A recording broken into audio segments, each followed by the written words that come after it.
ഇതാണ് കവരത്തിക്കാരുടെ സ്വന്തം രാജാക്കട. രാജാവിന്റെ കട എന്നൊക്കെ പറയപ്പെടുന്നുണ്ട്. ഇവിടുത്തെ ഒരു പ്രത്യേകത എന്താന്ന് വെച്ച് കഴിഞ്ഞാൽ കവരത്തിൽ ആകെ പൂരി കിട്ടുന്ന സ്ഥലം ഇതാണെന്നാണ് തോന്നുന്നത്. അതിന് പുറമെ പ്രോട്ടീൻ റിച്ച് ആയ മുട്ട പുഴുങ്ങിയത്, ഐനാസ് അല്ലെങ്കിൽ കാജ, പാൽ കേക്ക്, പൊരിച്ചത്തിരി, നെയ്യപ്പം, തേങ്ങാപ്പൻ ഏത് കഴിത്താലും 10 രൂപ. പിന്നെ ഉപ്പുമാവും പഴമുണ്ട്. മെയിൻ കോഴ്സിൽ പൂരിക്ക് പുറമെ പുട്ടും വെള്ളപ്പുണ്ട്, എല്ലാം 10 രൂപ. സൈഡായിട്ട് ഈ കാണുന്ന മീൻ കറി ടച്ചിങ്സ് ആയിട്ട് ഫുള്ളി ഫ്രീ ആണ്. പുറമെ മീൻ ഫ്രൈ, ഗ്രീൻ പീസ് കറി, മുട്ടക്കറി, ലേശം വെള്ളമൊക്കെ കൂടിയോ എന്നൊരു സംശയം. പിന്നെ ബാജിക്കറിയും കറികളും മീൻ ഫ്രൈ ഒക്കെ 30 രൂപയാണ്. എല്ലാം ഹോമിലി മീൽസ് ആയതുകൊണ്ട് തന്നെ ബ്രേക്ക്ഫാസ്റ്റിന് അത്യാവശ്യം തിരക്കുണ്ടാവും. KFC പോലും വെല്ലുന്ന സെൽഫ് സർവീസ് ആണ് ടോട്ടലി ഇവിടെ. അവസാനം കഴിച്ചതൊക്കെ സത്യസന്ധമായിട്ടുള്ള പറഞ്ഞു കൊടുത്താൽ മതി. പിന്നെ വലിയ രുചിയൊന്നും പ്രതീക്ഷിച്ചാലും ദ്വീപ് പോകാൻ നിൽക്കേണ്ട. പല സാധനങ്ങളും ഇവിടെ നിന്ന് ചെന്നിട്ട് വേണം അവിടെ ഉണ്ടാക്കണമെങ്കിൽ തന്നെ. കേരളത്തിൽ നിന്ന് പോകുന്നവർക്ക് പ്രത്യേകിച്ച് ഫുഡൊക്കെ ഒന്ന് അഡ്ജസ്റ്റ് ആക്കേണ്ടി വരും. അതുകൊണ്ട് വെറുതെ കരകരാന്ന് പറയാൻ നിൽക്കാതെ ഉള്ളത് മുണങ്ങിയിട്ട് അൽഹംദുലില്ലാ എന്നാണ് പറയാം. പക്ഷേ മീൻ നിങ്ങൾ കഴിക്കുന്നുണ്ടെങ്കിൽ നിങ്ങൾക്ക് സ്വർഗ്ഗം തന്നെയാണ്. അതും ഫ്രഷ്.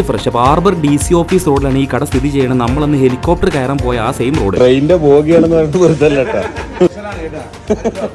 ഏത് മനുഷ്യന്മാർ രാവിലെ 2 സ്ട്രോങ് ചായ കടിച്ച് ഇതിനൊക്കെ റേഞ്ച് വേണം.